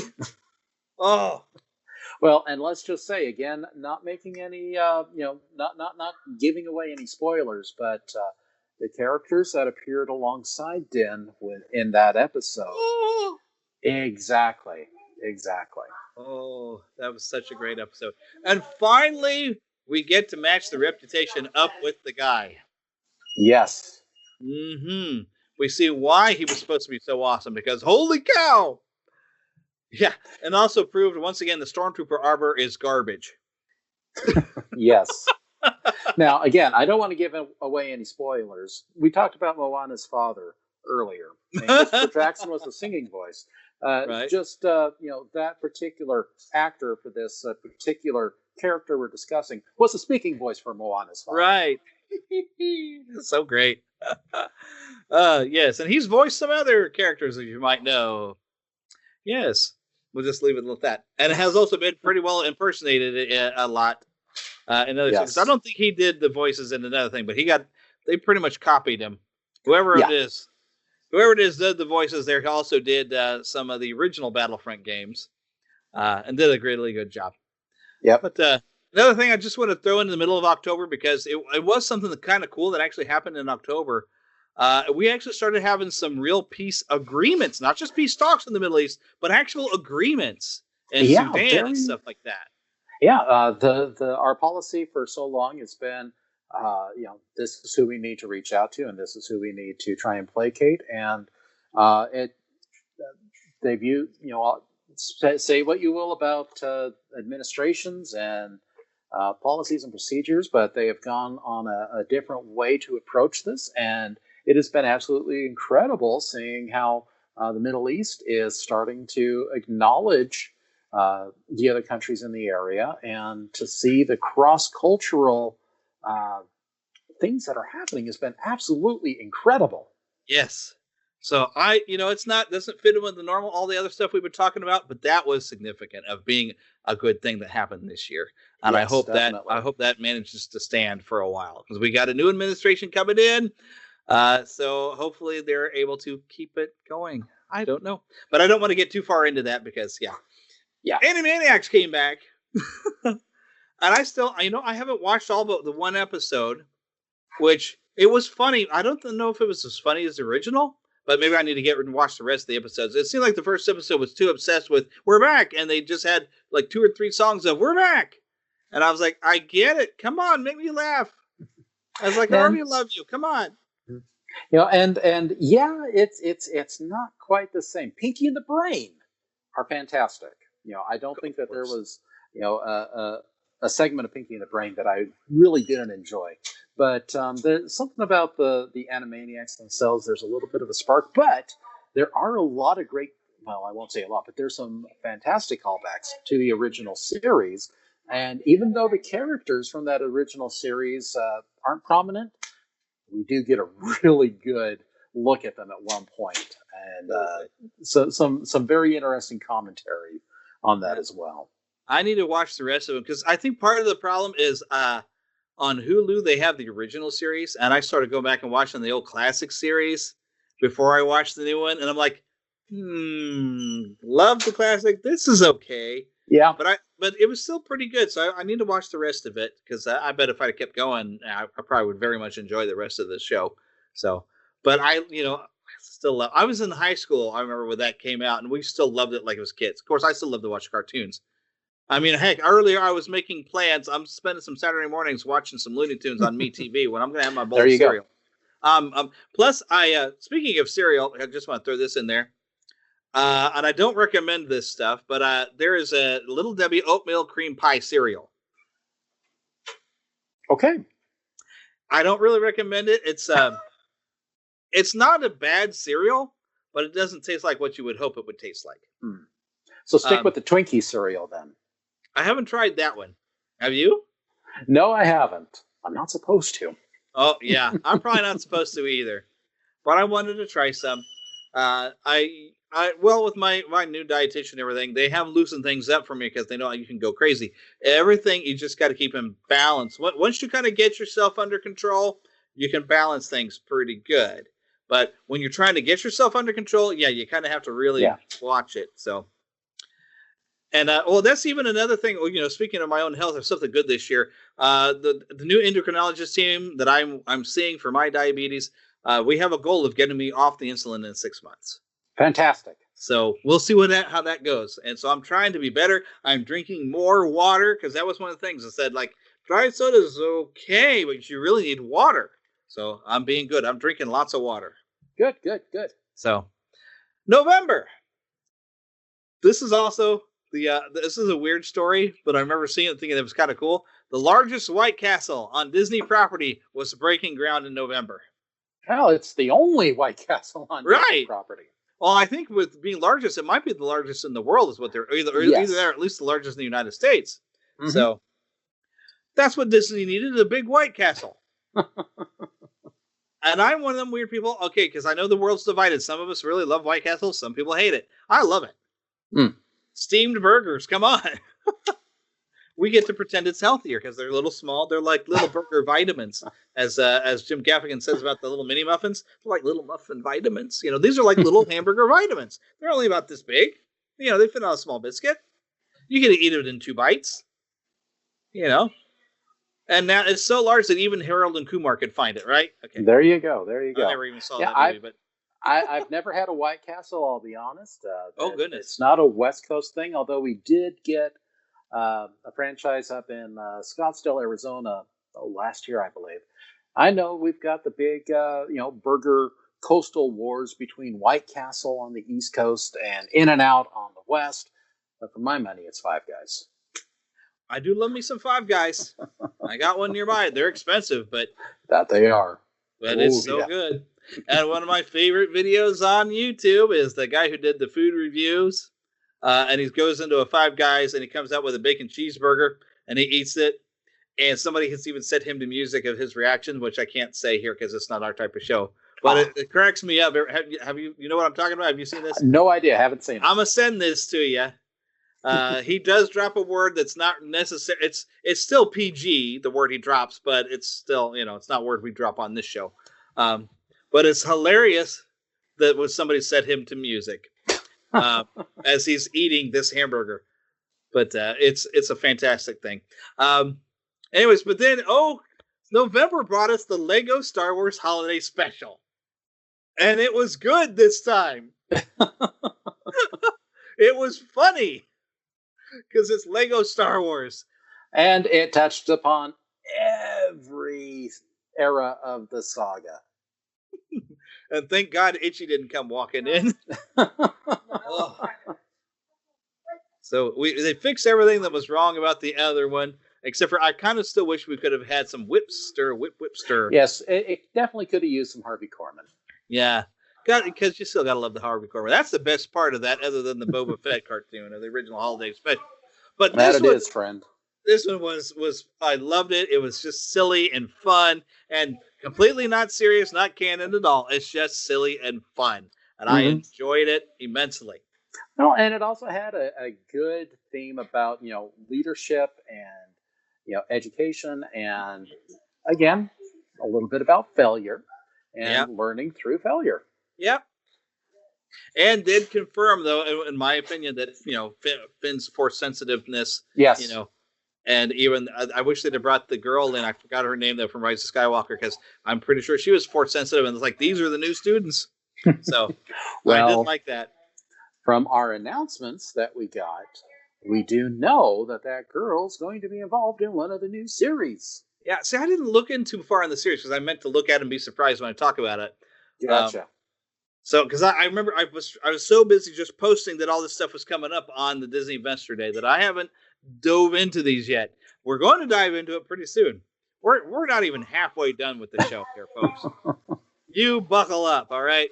So, the last thing I want to put in November, this made me happy. Christmas Chronicles 2 came on Netflix. And I actually just finally got around to watching it actually this week. But did you see this one? It was delightful.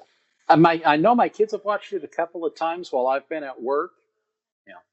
They're homeschool. I don't know what they're doing watching TV while I'm at work. But they have seen it a couple of times while they've been on their winter vacation. And I've only slipped in at like the very end. Oh, goodness. I saw something about a human turning into an elf, and I thought, okay, that's a bit uncanny. Well, it's not when you see the beginning, because that was an elf that got cursed and turned into a human, and he's freed from his curse and gets to become an elf again. I'm sorry, I just spoiled it. But it was it was so much fun. It hit on everything we loved about, like the original one, but brought in a little that level of the Santa Claus Tim Allen series of how fun the North Pole and the magic of all that is. So it was a little bit like that, but it's just fun. Kurt Russell and Goldie Hawn are just perfect for what they were doing with Santa Claus and Mr. Claus. It's not a sequel to Overboard, then.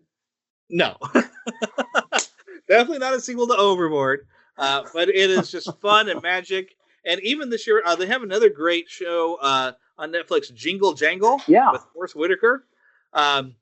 I had some problems with the sound editing on there because like the songs were loud and the dialogue was quiet. And then I had a big question at the end of why the kids didn't notice that building there, that being so significant. Why? How did they never see it? It's right outside the window.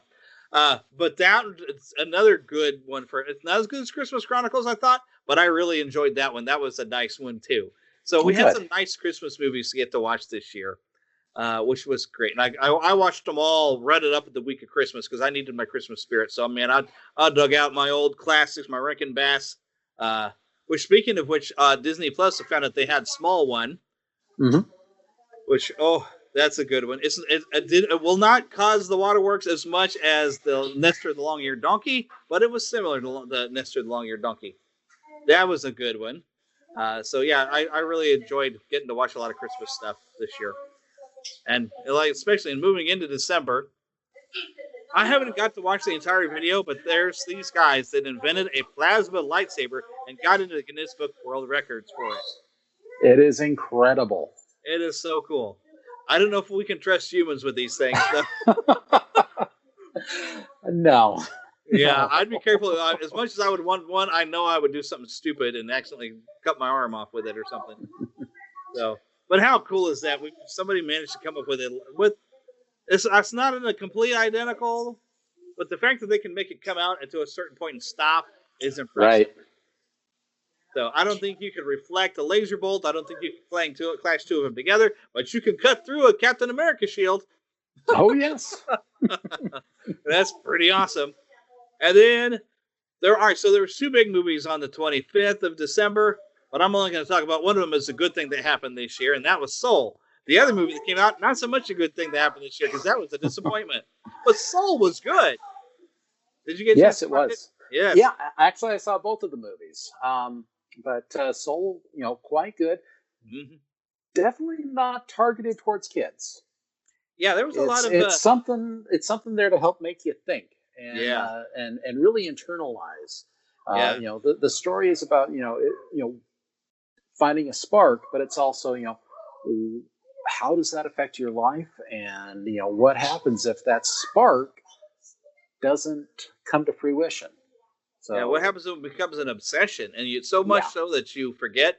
I loved the theming of noticing the simple things in life and how special everything about life, and that the character arc. And I don't want to spoil the whole thing, but the character arc of two there coming and saying, "Oh, there's no reason to ever be born onto this earth." When they get a chance to be on Earth, and they're like, just the little helicopter feeds, and special moments of candy, and all these different things, realizing life is just worth living for the simple little things. Right. Oh, it's not my favorite Pixar movie, but it was good because it wasn't as funny as some other Pixar's. Although they had some really good jokes they get in, they have some really good stuff that made me laugh out loud. It's like Inside Out. Inside Out is really good. It's not necessarily that funny, but it's so good. And Soul wasn't really that funny, but it was so good. And it made you feel good. And it made you stop and think. It really did. Because as I've been saying it now for a while, Pixar is beating the heck out of Disney Animation.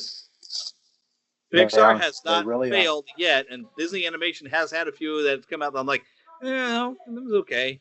But Pixar, I haven't really had even stuff that people like The Good Dinosaur. I'm one of the few people who really enjoyed that one. So I haven't really had that many Pixar movies that have been like, well, that was okay. Pixar is just full cylinders, man. I love Pixar. But all right, is there anything I did not bring up for the past year that we need to discuss before we go diving in? Probably, but I can't think of anything. Yeah, I try to get everything I could think of. So 2021. And a few things I've listed out, they're probably going to pop up more than one time. Dinosaurs is going to be on Disney Plus, which I think was on Netflix, I think years ago. And because I remember we're trying to rewatch a little bit of it, but it'll be on Disney Plus though. So I'm hopefully going to try to find some time to watch it. Snow White's Enchanted Wish. So while Disneyland has been closed all this time, they thought, you know what, let's kind of retool. They had some things they wanted to do with the Snow White. I think they're bringing in some of the high-tech stuff that we've seen in Walt Disney World with the Mine Train ride. So they've been enhancing it, and they kind of showed a little bit to us. It looks really cool. Now, I kind of will miss the scary adventures that it was, but this looks really cool. So, yeah, definitely a change. And this is probably going to pop up on one of my other things, but Raya in the lab. Raya and the Dragon. This March, I still want to see it in the theater. Unfortunately, it's going to be on Disney Plus only. Maybe they'll change their minds by March and we'll get to go to the movie theater for it. Hopefully we'll see some changes coming along. We got to see some teasers for it this year. And I mean, I'm excited. That looks cool. So hopefully that's Disney Animation hitting their stride again. So it please me. I mean, yeah, I'm sure plenty of you were okay with Frozen 2. I didn't even want to watch Frozen 2. I feel like I'm more of a vintage Disney guy. That I don't think I've enjoyed a Disney animated feature as much as Wreck-It Ralph since Wreck-It Ralph. I'm trying to think. Well, I did like Moana. Moana was good, yes, but it wasn't as good as like Wreck-It Ralph and Tangled was. But I did love Moana was good though. Yeah, and Zootopia is pretty good, but I don't know. There's something about the magic just not being there. So that's my own opinion. So yeah. So somehow they're just. Well, Moana was still. I think Moana was better than Zootopia. Zootopia was pretty good, but Moana was better. But they didn't live up to like Wreck-It Ralph and Tangled did, in my opinion. So, anyways, then I've got a link I got to click into because there was just so much. Because we had that Disney investors meeting, and let's just slide down. So, WandaVision, it's January. Yes, January 15th. Woo! Finally, some Marvel content. Yes. So, and a lot of stuff is coming out later. We got a 2022. March 25th is Doctor Strange in the Multiverse of Madness. This is 2022. But we're also looking forward to The Falcon and the Winter Soldier, streaming March 19th. Which, I think I did watch that teaser. Then Loki, we got our look at Loki, which is coming to Disney Plus. I don't know if we have an exact date for Loki. But I think it's supposed to be January. I think. I don't remember January, but it's definitely coming this year. It's coming this year. Also this year, we got that the Marvel Studios What If animated series is supposed to come out this summer. Looks very, very cool. Shang-Chi and Legend of the Ten Rings, that's expected to open July 9th, 2021. We got to see Ms. Marvel. That's coming late 2021. I'm a wait and see on this one. I'm not that excited about the character personally, but we did also get to find out Captain Marvel 2 is in the way, and they're actually going to have Spectrum in there, which I think they brought. I forgot the character's name. Monica Rambeau. Yeah, wasn't she like Carol Danvers' friend? She was the daughter of Carol. The daughter. Friend. Okay, I knew that. Remember that was set back in the 90s. Right. So here we are. Up now. Yeah, close to 30 years later, and I don't know. Maybe she'll pop up in something we might not be expecting to see her pop up in. I don't know. Well, instead that she's supposed to be in Spectrum. She's supposed to be at Spectrum. They released some news. Hopefully, it wasn't just a rumor. But yeah, we may see her sooner than we expect. You think so? Like in maybe WandaVision, she might pop up. Who knows? We'll see. I don't know. I don't know of anything else. There is some moving on with a Hawkeye series supposed to be late 2021. We still have a She-Hulk comedy series that is in the works. Mark Ruffalo is supposed to pop up in that. We also have a Moon Knight series coming. We don't know if that's going to be this year or not. It doesn't say. Secret Invasion, which is going to be a series. Yeah. Now this is. I was expecting this might have been the next set of Avengers films, but I'll take it as a series. They can really dive into the whole, because I want to see how they handle it, because that's a whole Skrulls are the bad guys, and they need to reestablish Skrulls that, Skrulls aren't very nice either, because they kind of went the wrong direction there in Captain Marvel. Well, there's a very interesting thing going on in Marvel Comics right now with the Skrulls, as well as the Kree, which, could be informing what's happening there. But I think part of this is all to set up Teddy Altman as Hulkling. Huh. Well, we'll see. I haven't been able to keep up on the comics in a long time now. I ain't got the kind of money. I've been putting my money into buying He-Man figures. But we've got an Ironheart series. I'm not that familiar with that character. All I know is that's the girl who is also brilliant, who finds out a way to make her own armor. Riri Williams. Yeah, which that will lead us into an Armor Wars. I think it's a limited series. Mm-hmm. Don Cheadle gets to return as War Machine. Now, with Armor Wars, I kind of thought they should have done this when they still had Tony Stark alive, but oh well. It'll be a good War Machine story. Oh, I got hiccups. Pardon me. We do know James Gunn is supposed to come back for Guardians of the Galaxy 3, but Guardians of the Galaxy, the holiday special. I don't know what to expect from this, but it's going to be awesome. I don't think any of us do. Yeah. There's also going to be a series of shorts called I Am Groot coming to Disney+.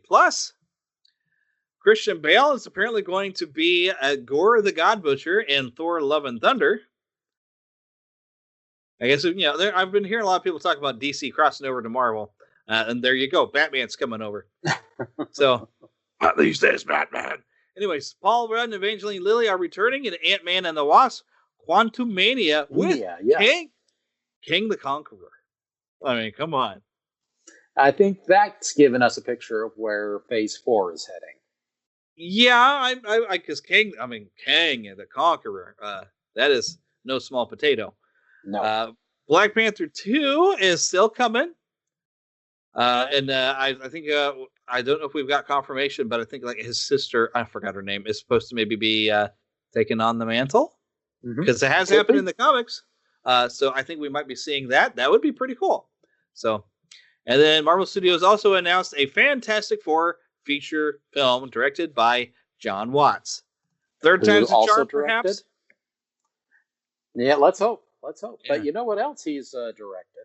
And I know there's something else. I cannot think of it. Well, he directed Homecoming and Far From Home. I liked one of those movies. So, well, and what am I thinking of? No, I think that was Endgame that was in. Anyhow. Yeah. Please continue. To be fair, though, I am very particular on a Spider-Man movie. And you got to get everything just right for me to be happy. Well, and it's not part of this article, but there was also a recent announcement that Disney and Sony have again renegotiated their deal for an additional 3 Spider-Man movies beyond what the current deal calls for. All right, so we'll just see what comes from that. I'm still curious because we did see that that teaser for Morbius, and they kind of flashed like the old Tobey Maguire Spider-Man a little bit on the wall. So I kind of wonder what that's about, what Sony's up to. Interesting. But we got a lot of Star Wars things too. Rogue Squadron, not based on any games, not based off any books. A whole new Star Wars feature film with director Patty Jenkins. And I think some people have been kind of criticizing her director because they didn't really like this new Wonder Woman 84. But I don't think that's Patty Jenkins' fault, really. Because the movie was okay. It wasn't bad. It just wasn't as good as it should have been. It was disappointing. So I think Patty Jenkins is capable of making a very cool Rogue Squadron movie. So I'm looking forward to see what they come up with for that one. and the teaser for that, they did show her, and she did describe that she comes from a family of pilots. Yeah. So I think that's definitely going to factor in to what's going on. And I'll be honest, one of my favorite parts about Wonder Woman 84 was the sequence where they get the jet and they take off and they're flying through Washington, D.C. on the 4th of July. Yeah, well, the only good part about that was really turning it invisible because I had a lot of questions there. How do you just go into the Smithsonian, find a jet that's got enough fuel to take it to Cairo and also has not had the entire inside guts stripped out because they're going to display it in the Smithsonian? You just do. Yeah, there were so many things wrong with that movie that I just didn't want to get into it because I did kind of have some fun with it because it was really a good spectacle and it was pretty cool, but it also carried a lot. Since I'm going to talk about Wonder Woman, it also carried a lot of the same plot points that we already saw in Superman 2 and Spider-Man 2. So I guess when you get to your sequel, it's where you have to you got to sacrifice your powers in order to try to get your love interest back, and then realize that you need to have your powers and you lose your love interest. Well, and you forgot the opening to Superman 4 as well. There you go. I mean, I felt like I'd already seen that movie before. I was so disappointed. But anyways, Taika Waititi is going to make a Star Wars film. Yes. And if anybody that can't remember who that is, Thor Ragnarok, okay? There you go. The guy is a super talent. He knows how to do some fun action and comedy, and that's something Star Wars needs, is action and a little bit of humor. Exactly. Well, and he's already dipped his toe into the Star Wars universe. He's directed a couple episodes of The Mandalorian. He was IG-11 in The Mandalorian. So I'm excited to see. He did, and if he gets in trouble, he'll just self-destruct. There you go. He did put out a very interesting tweet. He did apologize in advance for destroying Star Wars fans' childhoods. See, I love that guy. He's funny. He's very clever. I'm excited to see what he does. Yeah, I'm sure he's a guy who can take the high ground. Right. Because we got a little bit more about Obi-Wan Kenobi. And basically what we know is they actually got Hayden Christensen. He will be returning as Darth Vader. Now, how that plays out, we don't know. No idea. We just know, like, what? Yeah. Really? So, I don't know what we're going to see, but we're going to see it. And then Ahsoka. And we've already got, okay, not to spoil anything in Mandalorian, but we got to see Ahsoka. And so she gets to come back. So, oh my goodness. We also get, apparently producers Jon Favreau and Dave Filoni didn't think one series was enough. They wanted another. So we got Star Wars Rangers of the New Republic. Don't know anything about it, but okay. Yeah. I'm in, just from Jon Favreau and especially Dave Filoni. If Dave Filoni's doing it, it's going to be good. Yeah. I will go down and say that right now. We also get a Lando Calrissian series. So, don't know what exactly is going on with that. Also, Andor, of course we knew it was coming, which I'm into. Diego Luna, I liked his character in Rogue One, and I want to see what all he did. As long as they bring in my man, Alan Tudyk back. Yes. It's such a great pair. I want to see them together. I'm excited. There's something called The Acolyte. Yeah, that's actually going to be related to the new High Republic series that Lucasfilm is putting out. There's a series of comics, a series of books, and this is going to be connected to that. It's set about 200 years before the Clone Wars. Huh. So, right. We do know that there are a couple of older Jedi that, would have been alive at the time. So it'd be interesting to see some familiar younger faces popping up. We'll see. I haven't looked into the High Republic stuff, so no idea what to expect. But Star Wars: The Bad Batch, which we found out, we've heard Ming-Na Wen apparently should be popping up as Fennec fan. Mm-hmm. Yeah, definitely as Fennec. It's been confirmed. Woohoo! I was so glad another spoiler warning, but I was so glad they found a way to bring Fennec back because I was disappointed that they had Ming-Na Wen and I thought they'd killed her off in the first season. To have her come back and to be important to the series made me happy. Oh, yes. I was so happy. Yay! So then Star Wars Visions. I'm not sure what that is. I guess it's about anime creators. Anthology collection. 10 fantastic visions from several of the leading Japanese anime studios. I'm down. That sounds cool. There's someone has created an anime based around A New Hope, which, or an opening of an anime around A New Hope. And it's just absolutely fantastic. It's very kinetic. So I'm hoping that this is something similar to that. Awesome. And then a droid story. This epic journey will introduce us to a new hero guided by legendary duo R2-D2 and C-3PO. A new droid character. And this does make me think of the old Droids animated series. Mm-hmm. And this is Lucasfilm Animation. So this could be very... but this makes me want... can we get the Ewoks cartoon back? Can I have that? I would like that, please. We can hope. Because I actually like the Ewoks cartoon better than the Droids cartoon. Mm-hmm. I really did. I loved the Ewoks cartoon. The other thing we got is Willow. Oh, the Willow, a series, yes. A Willow series. I have such hopes that they don't mess this up because I love that movie. It wasn't the big box office that apparently that was expected to be when it came out, but it is such a great movie. I adore it. So, I want this to be good so bad. And then we've got an Indiana Jones movie coming. Yeah, which there's been little bits and pieces coming out, but they did confirm Indiana Jones 5 is in the works with Harrison Ford, and this will be a finale. Yes, well, because they really have to wrap it up because you just can't. You know, I mean, I've even seen already people on Facebook like Harrison Ford, though I don't know how well he's going to do as Indiana Jones, and like, well, let's just hope that he ends up, pestering kids in a museum wearing an eye patch and telling them stories of when he was, 8 years old or a teenager fighting in World War I. There you go. That'd be pretty awesome. So we'll see what happens. But that was the Lucasfilm part of this. We got more. We ain't done. Of course, Cobra Kai season 3 kicks up here in January. Yeah, looking forward to. At the time of this recording, it comes online tomorrow at midnight Pacific time.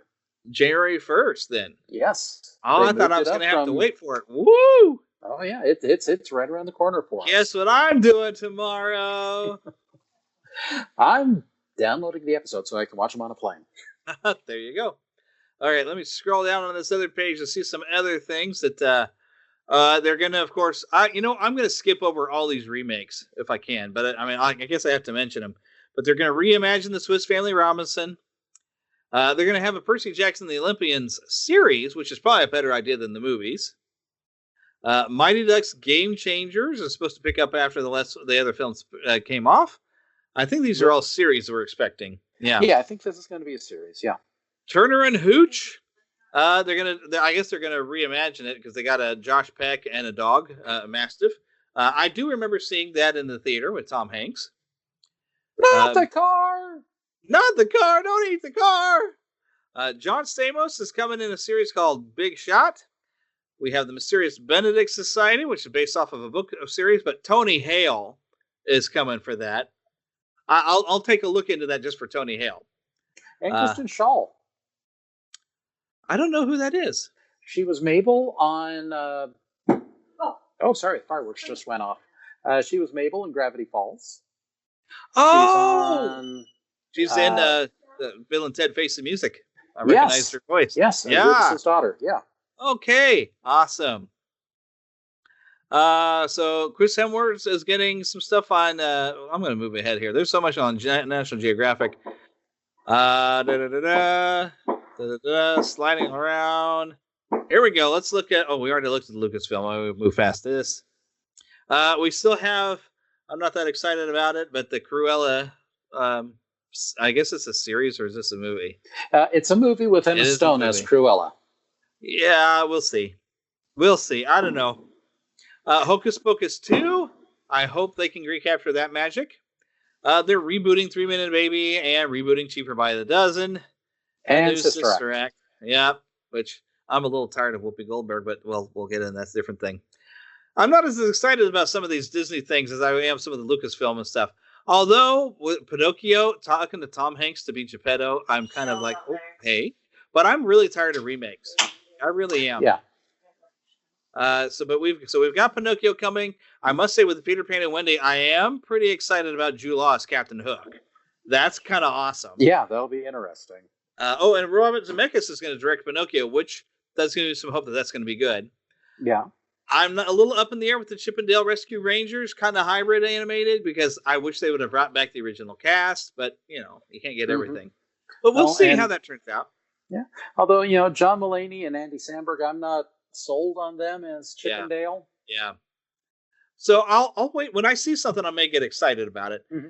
Disenchanted. Finally, we get a sequel to Enchanted. Yes. So, and it's got Amy Adams in it, so I'm down. I'm down. Mm-hmm. Then we've got, let's see. They're going to develop a series, an animated version of Diary of a Wimpy Kid. They're going to do some more Night at the Museum. I'm not sure what's up with that, if that's like a new series or if it's a continuation. I am not entirely sure. And definitely not going to be the same without Robin Williams. Yeah. If it is a continuation. Yeah. We do have the Jungle Cruise to look forward to this year with Dwayne Johnson. Yep. Oh, looky there. The upcoming feature film Encanto, which we should do songs by Lin-Manuel Miranda. That's actually coming November 2021. Taking place in Colombia. Yeah, I remember hearing about it. I'm glad it's still on its way. We'll take a look at it. Mm-hmm. We've got some series based on Zootopia, Tiana, Moana, and Baymax. Of course, Moana, I thought we were getting another movie with Moana. Are they still doing that? They could be, but you know what? It's Disney, so if we can make a series out of something, we will. Yeah, there you go. I don't know what all the adventures Tiana would have with her restaurant. I don't know. I'm not sure what their plan is with Tiana. Oh, well, it was kind of... Mama. I was just going to say, throw Mama Odie in there, and anything can happen. There you go. It was one of the things, though, with the Jingle Jangle that Anika Nani Rose? I always have a hard time saying her name, but I was like, it's Tiana. She's in the movie. And I was there when they showed her pop up, and I saw her name in the credits. I was like, she's in here to sing, and I had to wait too long for her to come out and sing a song. Because she rocked her song, I guess must say. Oh, good. But they only gave her one song. I'm like, come on, you got Tiana in there. Let her sing more. So... then we got something called Turning Red with a guy who turns into a red panda. Or I guess the little girl turns into a red panda. Which I love red pandas anyway, so I'm curious what that's going to be like. Mm-hmm. I'm a little sketchy about Lightyear because it's going to be a live action with Chris Evans. Yeah, that's going to be definitely something different. Well, it says Chris Evans will voice the hero, so maybe it's not quite. I believe it's still going to be animated, but it's going to be a human Buzz Lightyear. Yeah, and I'm like, oh, come on. I like Tim Allen as Buzz Lightyear, but Chris Evans surprises me a lot sometimes. So I'm curious what they do with it because Buzz Lightyear is still, I think, my favorite character out of the Toy Story series. I love him when he's delusional. He cracks me up. It's great. So I'm down to check that out. Let's see. We got some series Inside Pixar, Pixar Popcorn, Doug Days, and Cars, a series based around cars. Something called Luca, a feature film coming for theaters next summer. Let's see here. What else have we got coming on here? Well, we already talked about some of this Marvel stuff. But I'm not that worried about ESPN Plus. But yeah, there's a lot of stuff coming, mainly for Disney Plus. Disney is doing right by me, I think, with Disney Plus and putting so much good stuff on there. Yes, if there's any one thing, Disney Plus had a lot of content.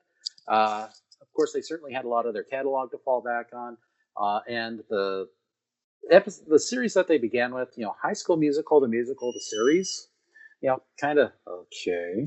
But I'm glad to see this content coming and to see them embracing it, especially with their Marvel and Lucasfilm properties. Again, if things are to the same level as The Mandalorian, we're in for some really good content coming for us. And if they can hook us emotionally, especially as they did in that last episode, there's nowhere to go but up. So we're crossing my fingers. I'm hoping. But Disney Plus has certainly been a game changer for Disney, and they've seen the effect that it has. So bring it on. I'm looking forward to what they've got. But please release something in the movie theaters, Disney Plus, please. Yes. Please. Well, and looks like Disney is planning on doing it. Yes. So, come back to the movie theaters. I love the movie theater experience. Because Black Widow is supposed to be coming in March, and that better be in the theaters. I want to go and have my theater experience. It's fun in the theater. Yep. So I don't want it to be. Well, I just don't want it to be 2023 after the snap, before anything comes back. Yeah. But other things coming out to look forward to, hopefully still coming this year, Ghostbusters Afterlife. Yes. I haven't heard anything on that in a little while, but I think they're still trying to aim for that 2021. Also, 2021, we've got Walt Disney World's 50-year celebration, which I'm sure has been cut back a little bit, and especially, seeing some disappointing photos of the construction kind of got halted on that Tron coaster. They've had some delays because although I've been seeing some stuff about some workers being able to come back, they've had to lay off a lot of workers this year, so it's been held up, but it's still 50 years of Walt Disney World. Oh, yeah. And, not only do they have Tron, but over in Epcot, they're opening up Ratatouille. They're going to have the Guardians of the Galaxy open up there. Over in, we've been talking about it, over in Hollywood Studios. They just opened, Star Wars Galaxy's Edge has been open for, a year and a half now. They've got Mickey and Minnie's Runaway Railway that has just opened. Toy Story Land is still popular. So there's a lot going on there.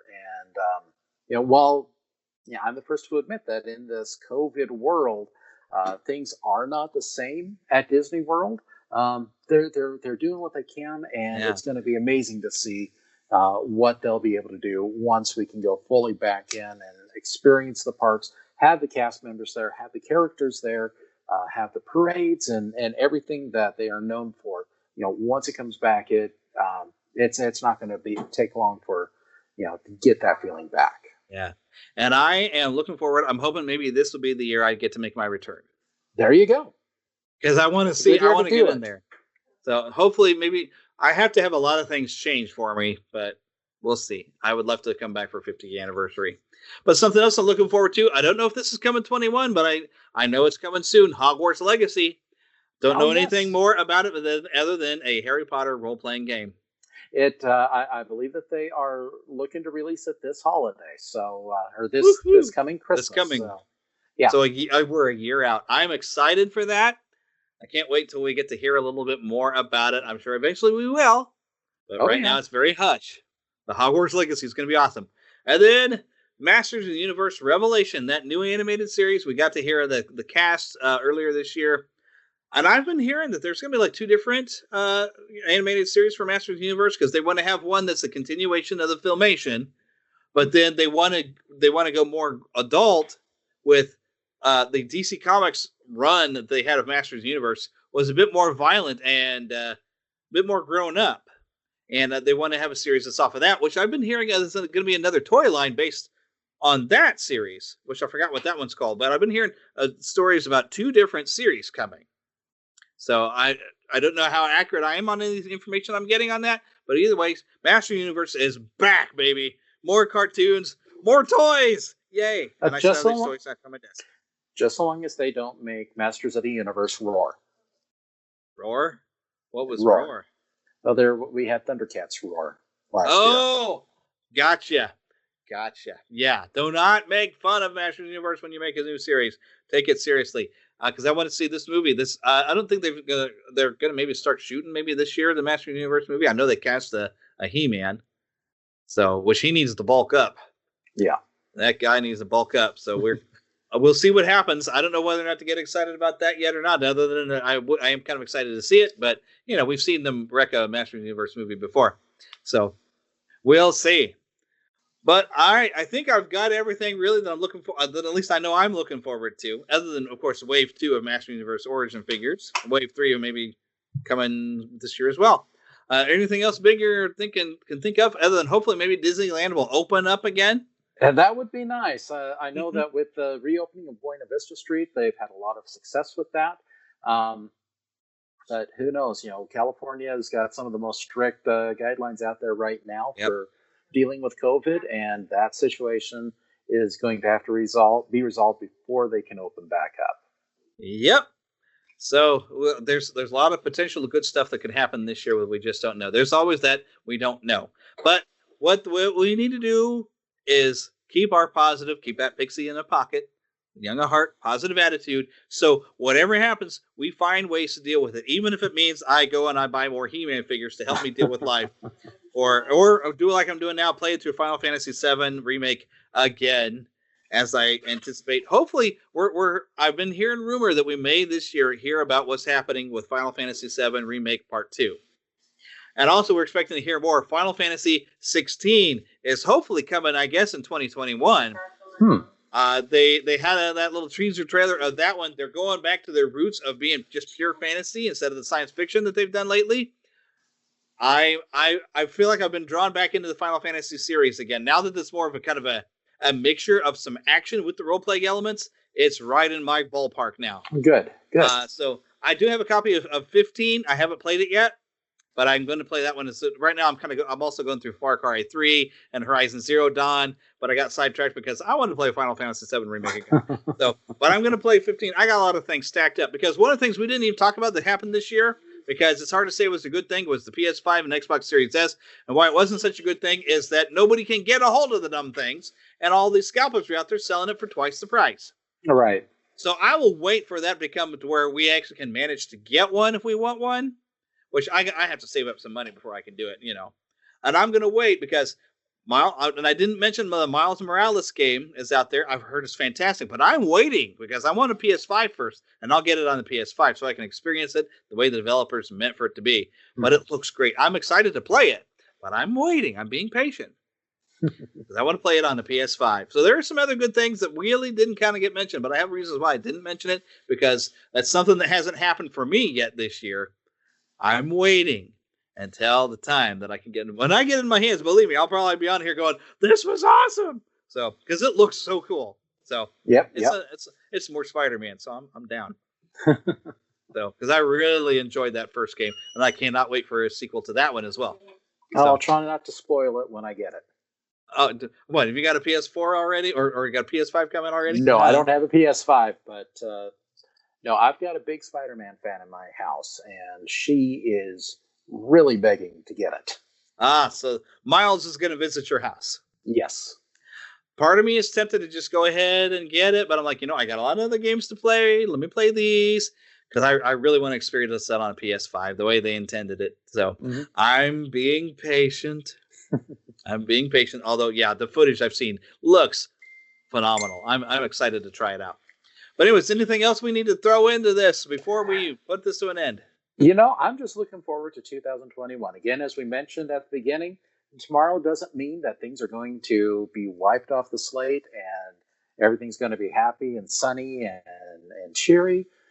That's going to be up to us. That's that's going to come down to the way that we approach it and our attitudes. But you know what? We've been in Neverland. We've had a chance to get away from some adulting here for a bit now. Let's make sure we've got those pixies ready. Sprinkle ourselves with some pixie dust or with some Eternia soil. And, there we go. And make the most out of 2021. It has been it's been a difficult year. I'm glad that we've got so much that we can look back on and reflect and say, you know what, that was pretty good. Yeah. But let's make 2021 even better. Indeed.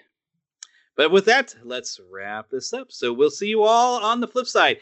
Make sure you're checking in on the audio. If you're not subscribed to the YouTube channel, make sure you hit subscribe and like on this video. Make sure you also come subscribe to the audio, because I got an interview already finished with Dan Viets. Now, the name doesn't sound familiar, but he is the head guy for the Thank You Walt Disney organization that is trying to rebuild the Laugh-O-Grams. They're on a new big push. This is a very important interview. You got to come back and listen. Plus, there's Disney history here in Kansas City that I didn't know that he talks about. He had a lot of great Walt Disney history stories that you're going to want to hear. So make sure you come back and make sure you subscribe to our audio podcast. It's coming. All right. Make sure. Dan Viets. And I'm working on some other fun conversations, too.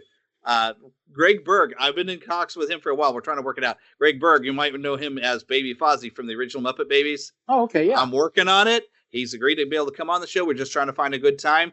I've also spoken to another guy who's actually working on a Masters of the Universe fan game that is really cool. I tried a demo out today. I think we're going to have him on very soon. So we've got a lot of fun stuff coming up this year on the show. So make sure you're subscribed. The audio does come out here on YouTube. So if you just listen on YouTube, that's fine as well, because you can still listen. But make sure you leave us a nice review on Apple. Go visit the website. Go to our Patreon page and help me out to keep this show going. But without further ado, let's wrap this up and we'll wave. Bye. Bye.